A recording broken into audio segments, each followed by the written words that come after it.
Ready po doon. Tapos picturean niyo. Good morning guys. So ito, kung napapansin nyo, simbahan. Yan. Comment down below kung alam yung simbahan na to. Anong tawag.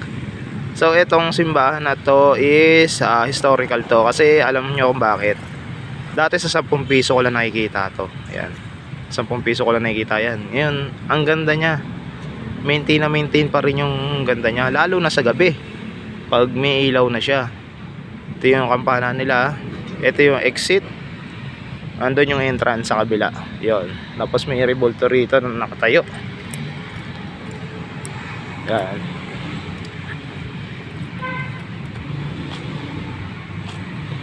Si Emilio Aguinaldo. Yan. Yan.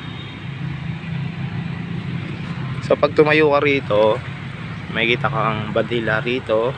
Tapos parang di ko alam station o waterfalls yun. Tapos ito yung parking lot nila rito. Ayun yung simbahan. Tapos may bahay dito. Ayun simbahan, may parang bahay dito. Yan. So nakakamangha kasi napuntahan ko na tong dating nakikita ko lang sa 10 piso. Yan. Gusto nyo pasukin natin. Guys, pasukin natin. Napakaganda niya. Ayan.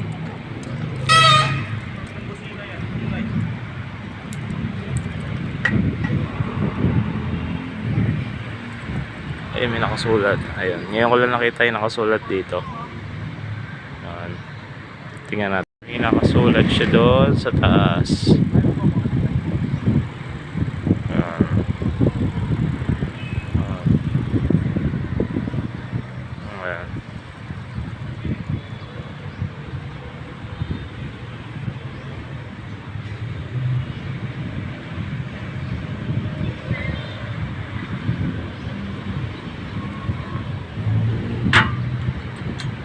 At yan, may makikita tayong ganito simbahan ng Parasoy.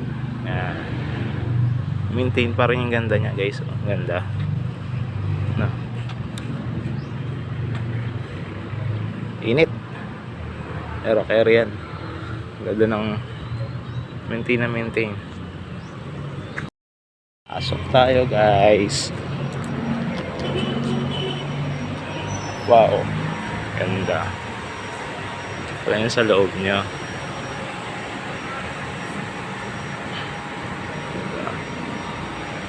Ito. Napakaganda.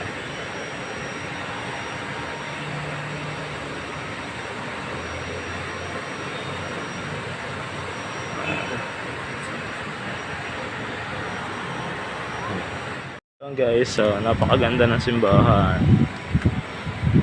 Ang importante makapagdasal tayo sa araw-araw. Dati sa 10 piso ko lang nakikita yan. Ngayon, napasok ko na. Ayun.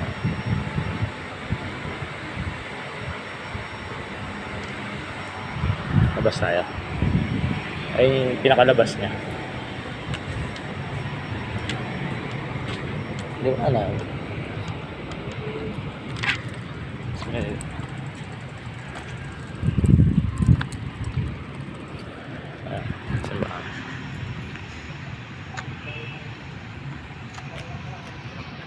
Let's go. Ito sa gilid niya, ito may ano rito. Parang stage or ano. May nakasulat din doon. Panicod 1897, sorry.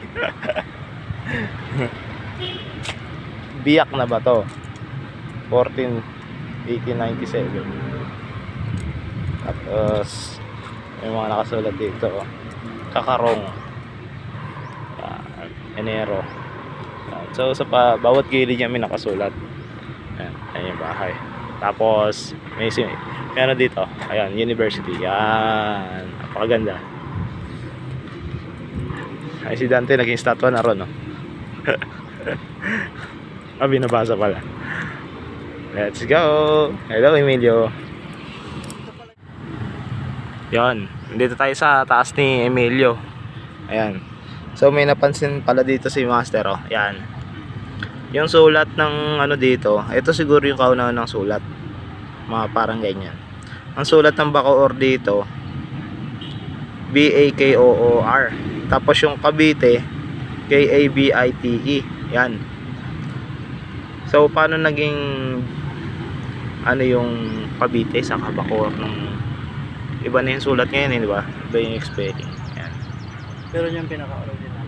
Yan, dito sa taas yan ni ano, Emilio. Yan, katapat ng simbahan. Yan. So magsi-search pa tayo about yan.